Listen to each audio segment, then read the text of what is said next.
ओम नमः चंडिकाय नमः। ओम नमः चंडिकाय नमः। ओम नमः चंडिकाय नमः। श्री दुर्गा सप्तशती दूसरा अध्याय।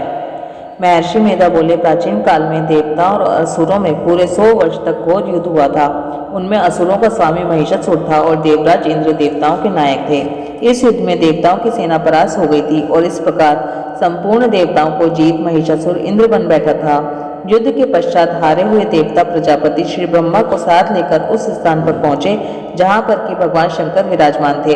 देवताओं ने अपनी हार का सारा वृत्तांत भगवान श्री विष्णु और शंकर जी से कह सुनाया।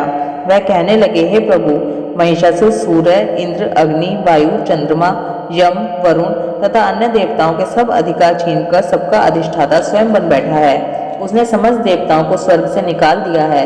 वह मनुष्यों की तरह पृथ्वी पर विचर रहे हैं। दैत्यों की सारी करतूत हमने आपको सुना दी है और आपकी शरण में इसलिए आए हैं कि आप उनके वध का कोई उपाय सोचें। देवताओं की बातें सुनकर भगवान श्री विष्णु और शंकर जी को दैत्यों पर बड़ा गुस्सा आया। उनकी भौहें तन गई और आंखें लाल हो गईं। गुस्से में भरे हुए भगवान विष्णु के मुख से बड़ा भारी तेज निकला और उसी प्रकार का तेज भगवान शंकर, ब्रह्मा और इंद्र आदि दूसरे देवताओं के मुख से प्रकट हुआ। फिर वह सारा तेज एक में मिल गया और तेज का पुंज वह ऐसे दिखता था जैसा कि जाज्वल्यमान पर्वत हो। देवताओं ने देखा कि उस पर्वत की ज्वाला चारों ओर फैली हुई थी और देवताओं के शरीर से प्रकट हुए तेज की किसी अन्य तेज से तुलना नहीं हो सकती थी।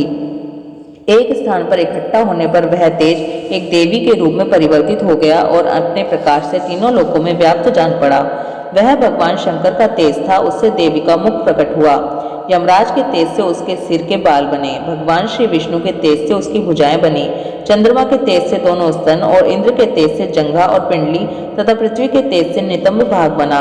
ब्रह्मा के तेज से दोनों चरण और सूर्य के तेज से उनकी उंगलियां पैदा हुई और वसुओं के तेज से हाथों की उंगलियां एवं कुबेर के तेज से नासिका बनी।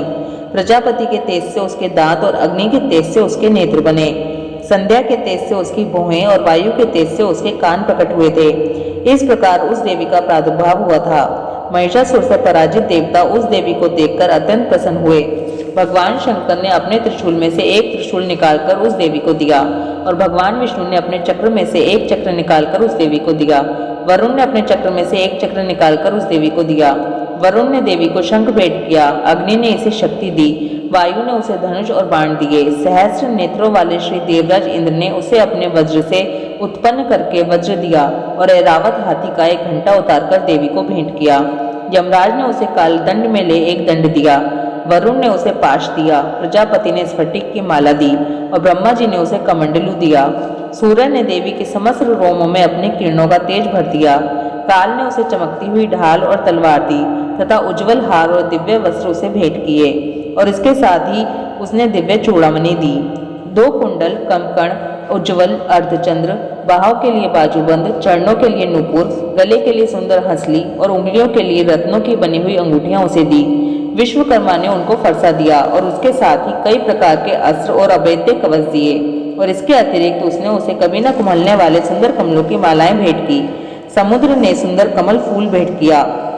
हिमालय ने सवारी के लिए सिंह और तरह तरह के रत्न देवी को भेंट किए। यक्ष राज कुबेर ने मधु से भरा हुआ पात्र और शेषनाग ने उन्हें बहुमूल्य मणियों से विभूषित नागहार भेंट किया। इसी तरह दूसरे देवताओं ने भी उसे आभूषण और वस्त्र अस्त्र देकर उसका सम्मान किया। इसके पश्चात देवी ने उच्च स्वर से गर्जना की। उसके इस भयंकर नाद से आकाश गूंज उठा। देवी का वह उच्च स्वर से किया हुआ सिंहनाद समा न सका। आकाश उनके सामने छोटा प्रतीत होने लगा। उससे बड़े जोर की प्रतिध्वनि हुई जिससे समस्त विश्व में हलचल मच गई और समुद्र कांप उठे। पृथ्वी डोलने लगी और सबके सब पर्वत हिलने लगे।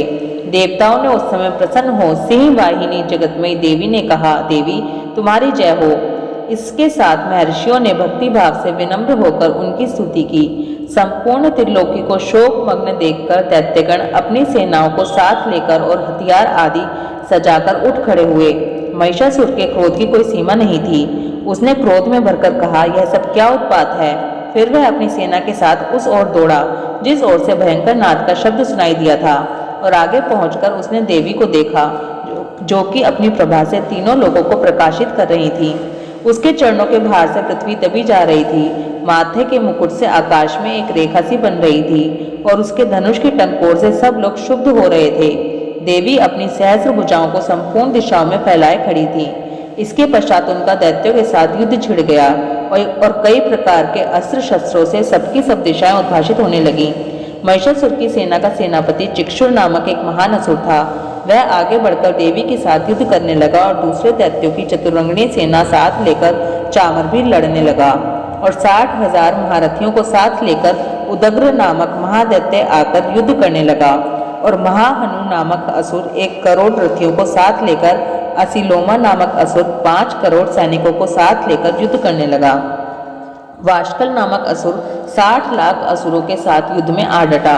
विडाल नामक असुर 1 करोड़ रथियों सहित लड़ने को तैयार था।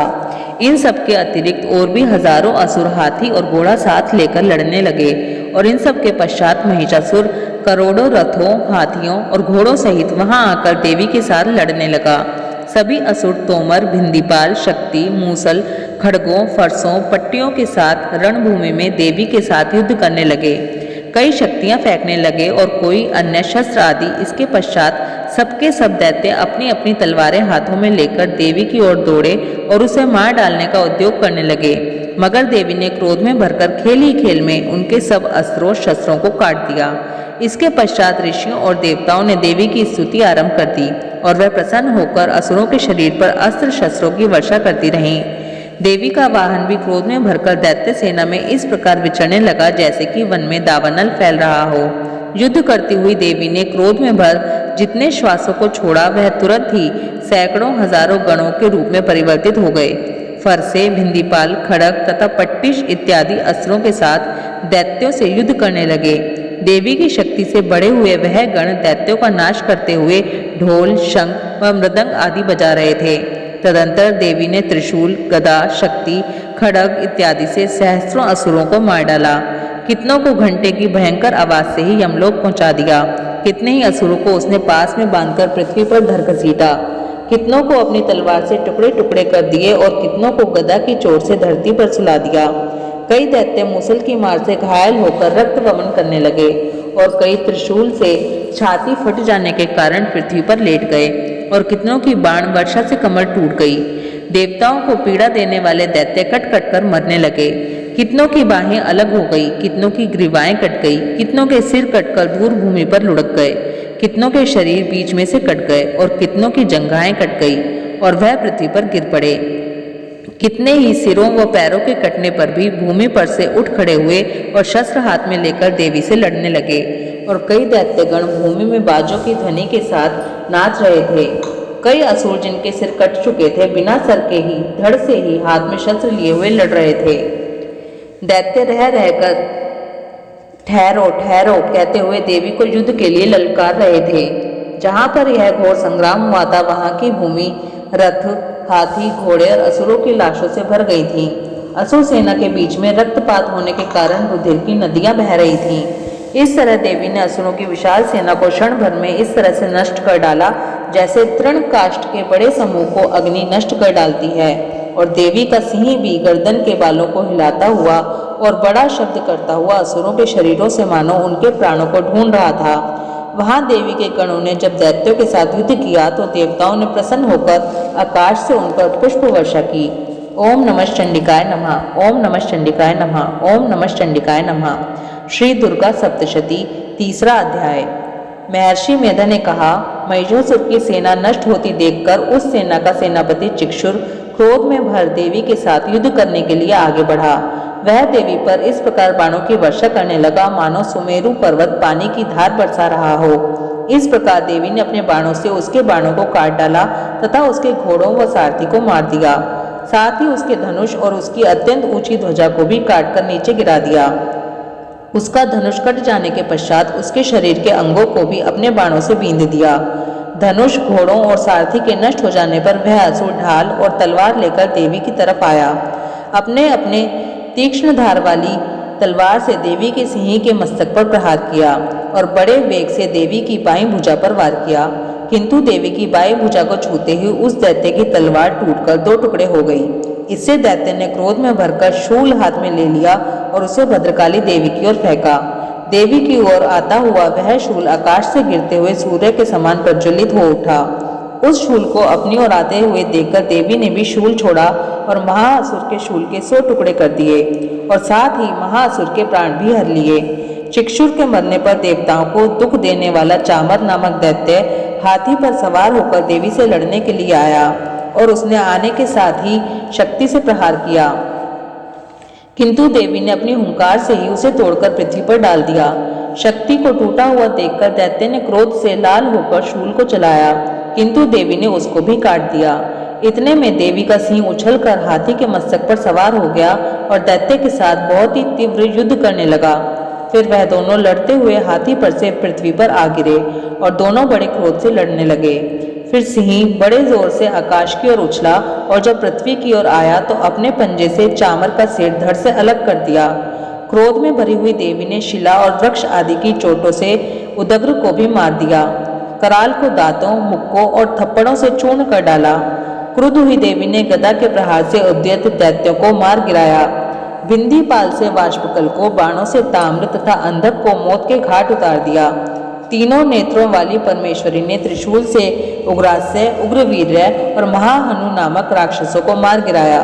उसने अपनी तलवार से विडाल नामक दैत्य का सिर काट डाला तथा अपने बाणों से दुर्धर और दुर्मुख राक्षसों को यमलोक को पहुंचा दिया।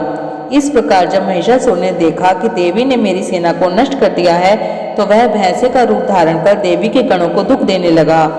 उन गणों में कितनों को उसने मुख के प्रहार से, कितनों को खुरों से, कितनों को पूंछ से, कितनों को सींगों से, बहुतों को दौड़ने के वेग से, अनेकों को सिंहनाद से, कितनों को चक्कर देकर और कितनों को श्वास वायु के झोंकों से पृथ्वी पर गिरा दिया। वह दैत्य इस प्रकार गणों की सेना को गिरा देवी के सिंह को मारने के लिए दौड़ा। इस पर देवी को बड़ा गुस्सा आया। उधर दैत्य भी क्रोध में भरकर धरती को खुरों से खोदने लगा तथा सींगों से पर्वतों को उखाड़ उखाड़ कर धरती पर फेंकने लगा और मुख से शब्द करने लगा। महिषासुर के वेग से चक्कर देने के कारण पृथ्वी शुद्ध होकर फटने लगी। उसकी पूंछ से टकराकर समुद्र चारों ओर फैलने लगा। हिलते हुए सींगों के आघात से मेघ खंड खंड हो गए और श्वास से आकाश में उड़ते हुए पर्वत फटने लगे। इस तरह क्रोध में भरे हुए राक्षस को देख चंडिका को भी क्रोध आ गया और वह उसको मारने के लिए क्रोध में भर गई। देवी ने पाश फेंककर दैत्य को बांध लिया और उसके बंध जाने पर दैत्य का रूप त्याग दिया और सिंह का रूप बना लिया। और ज्यों ही देवी उसका सिर काटने के लिए तैयार हुई कि उसने पुरुष का स्वरूप बना लिया, जो कि हाथ में तलवार लिए हुए था। देवी ने तुरंत ही अपने बाणों के साथ उस पुरुष को उसकी तलवार ढाल सहित बींध डाला।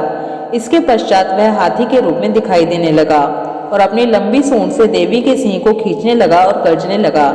देवी ने अपनी तलवार से उसकी सूंड काट डाली। तब राक्षस ने एक बार फिर भैंसे का रूप धारण कर लिया और पहले की तरह चर अचर जीवों सहित समस्त त्रिलोकी को व्याकुल करने लगा। इसके पश्चात क्रोध में भरी हुई देवी बारंबार उत्तम मधु का पान करने लगी और लाल लाल नेत्र करके हंसने लगी। उधर बलवीर तथा मत से क्रुद्ध हुआ दैत्य भी गरजने लगा। अपने सींगों से देवी पर पर्वतों को फेंकने लगा। देवी अपने बाणों से उसके फेंके हुए पर्वतों को चूर्ण करती हुई बोली, ओ मूढ़, जब तक मैं मधुपान कर रही हूँ तब तक तू गर्ज ले और इसके पश्चात मेरे हाथों तेरी मृत्यु हो जाने पर देवता गर्जेंगे। महर्षि मेधा ने कहा। क्यों कहकर देवी उछलकर उस दैत्य पर जा चढ़ी और उसको अपने पैर से दबाकर शूल से उसके गले पर आघात किया। देवी के पैर से दबने पर भी दैत्य अपने दूसरे रूप से अपने मुख से बाहर होने लगा। अभी वह आधा ही बाहर निकला था कि देवी ने अपने प्रभाव से उसे रोक दिया। जब वह आधा निकला हुआ ही दैत्य युद्ध करने लगा तो देवी ने अपनी तलवार से उसका सिर काट दिया।